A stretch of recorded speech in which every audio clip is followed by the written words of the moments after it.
வணக்கம் ஃப்ரெண்ட்ஸ், வாங்க இன்றைக்கி நம்ம எம்பி பிளாக்ஸ் ஆஃப் மலர்விழி சேனலில் பார்க்க போகிறது சத்தான ஒரு கருப்பு உளுந்து லட்டுங்க. இந்த கருப்பு உளுத்தம் பருப்பு லட்டு ரொம்ப உடம்புக்கு நல்லது, முக்கியமாக பெண் குழந்தைங்களுக்கு ரொம்ப நல்லதுங்க.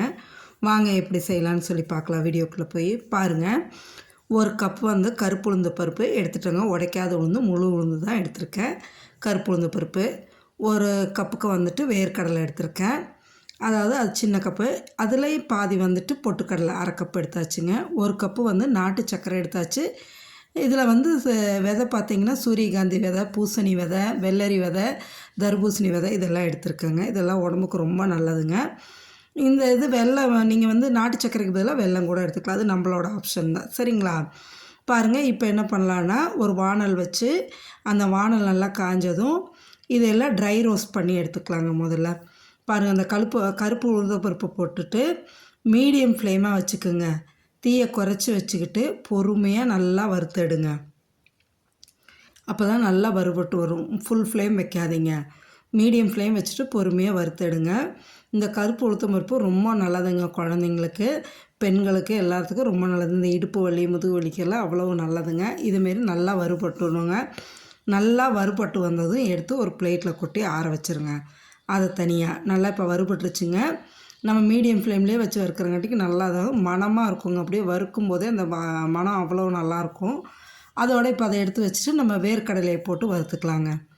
வேர்க்கடலையும் நல்லா அதேமாரி மீடியம் ஃப்ளேம்லேயே வச்சு வறுத்து எடுத்துடலாங்க.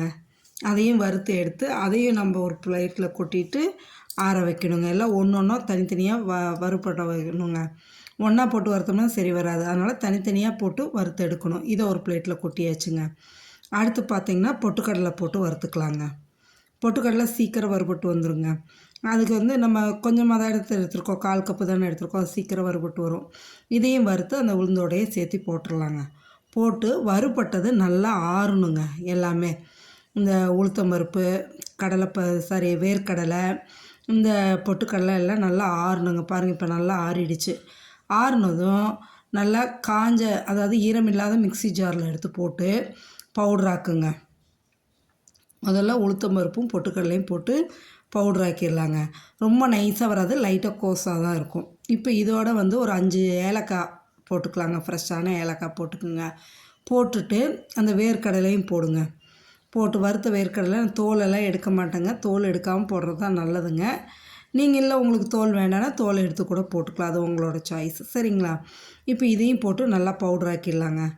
ஆக்கிட்டு நம்ம அதே வானலில் ஒரு 2-3 ஸ்பூன் நெய்யை ஊற்றிக்கலாங்க. ஊற்றி அந்த நெய் நல்லா மெல்ட் ஆகட்டுங்க. இப்போ இந்த நெய்யிலே என்ன பண்ணுறோன்னா நம்ம எடுத்து வச்சுருக்கோம் இல்லைங்களா, சூரியகாந்தி விதை, பூசணி விதை, வெள்ளரி விதை, தர்பூசணி விதையெல்லாம் எடுத்து வச்சுருக்கோம் இல்லைங்களா, அதை இந்த நெய்யில் போட்டுருங்க. போட்டு நல்லா வறுபடணுங்க. அப்படியே பொரிஞ்சு வரும். நல்லா பொரிஞ்சு வர வரைக்கும் இதையே அப்படியே மீடியம் ஃப்ளேம்லேயே வச்சு வறுபடணும். நல்லா பொரிஞ்சு வந்ததுக்கப்புறமா நம்ம நாட்டு சர்க்கரை எடுத்து வச்சுருக்கோம் இல்லைங்களா, அதை எடுத்து இந்த நெய்யில் அப்படியே போட்டுடலாங்க. பாருங்கள், இப்போ நல்லா வறுபட்டுருச்சுங்க, பொரிஞ்சு வந்துருச்சு. இப்போ நம்ம அந்த நாட்டு சர்க்கரை போட்டு தீயை சுத்தமாக குறைச்சிருங்க. சிம்மில் வச்சுக்கோங்க. சிம்மில் வச்சுட்டு பொறுமையாக அந்த நெய்யிலேயே அந்த சர்க்கரையும் போட்டு கலந்து விடுங்க. நாட்டு சர்க்கரையும் நல்லா எல்லாமே ஈவனாக வரணுங்க. நல்லா கலந்துடணும். நெய், நாட்டு சர்க்கரை, இந்த ட்ரை நட்ஸ், இந்த விதையெல்லாம் இருக்குது இல்லைங்களா, பூசணி விதை இதெல்லாம் இருக்குல்ல, இதெல்லாம் நல்லா கலந்து வரணும். இப்போ நல்லா கலந்து வந்துருச்சுங்க. இதுக்கப்புறம் என்ன பண்ணுறோன்னா நம்ம மிக்ஸி ஜாரில் பவுடர் பண்ணி வச்சுருக்கோம் இல்லைங்களா, கருப்பு உளுத்தம்பருப்பு, வேர்க்கடலை, பொட்டுக்கடலை, ஏலக்காயெல்லாம் அதை இதில் எடுத்து போட்டுருங்க. போட்டுட்டு கிளறி விடுங்க. ஒரு நிமிஷம் கிளறுனா போதுங்க. அடுப்பை ஆஃப் பண்ணிவிடுங்க. ஆஃப் பண்ணிவிட்டு அந்த சூட்லேயே நல்லா ஈவனாக நல்லா கலந்து வரணுங்க. பொறுமையாக அடுப்பை விட்டு இறக்கிடலாம். இதுக்கப்புறம் இறக்கி வச்சுக்கிட்டு நீங்கள் பொறுமையாக அமுத்தி தேய்ச்ச மாதிரி நல்லா கிளறி எடுங்க. நல்லா இப்படி தேய்ச்சி கிளறி எடுத்தீங்கன்னு வைங்களேன், ஈவனாக கலந்து வந்து அந்த நெய், சர்க்கரை இதெல்லாம் இதோட சேர்ந்து கலந்து வந்துருங்க.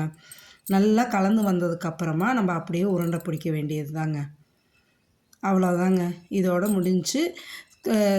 வெதுவெதுப்பான சூட்டில் நம்ம உருண்டை பிடிச்சிடணுங்க. ஆறுச்சுன்னா உருண்டை பிடிக்க முடியாதுங்க. அதனால் அந்த வெதுவெதுப்பாக இருக்கிற சூட்லேயே நல்லா உருண்டை அமுத்தி பிடிச்சி எடுத்துடலாங்க. பிடிச்சி வச்சுட்டு நீங்கள் தினம் குழந்தைங்களுக்கு ஸ்நாக்ஸாக இதில் ஒரு லட்டு கொடுத்துட்டிங்கன்னு வைங்களேன், அவ்வளோ ஹெல்த்திங்க உடம்புக்கு. ரொம்ப நல்லது. இதேமாரி தான் உருண்டை பிடிச்சி வச்சுக்கலாங்க. கெட்டு போகாது. நீங்கள் வெளியவே வச்சு கொடுக்கலாம். 10 to 20 டேஸ் வந்து தாராளமாக வச்சு கொடுக்கலாங்க. உடம்புக்கு ரொம்ப நல்லதுங்க.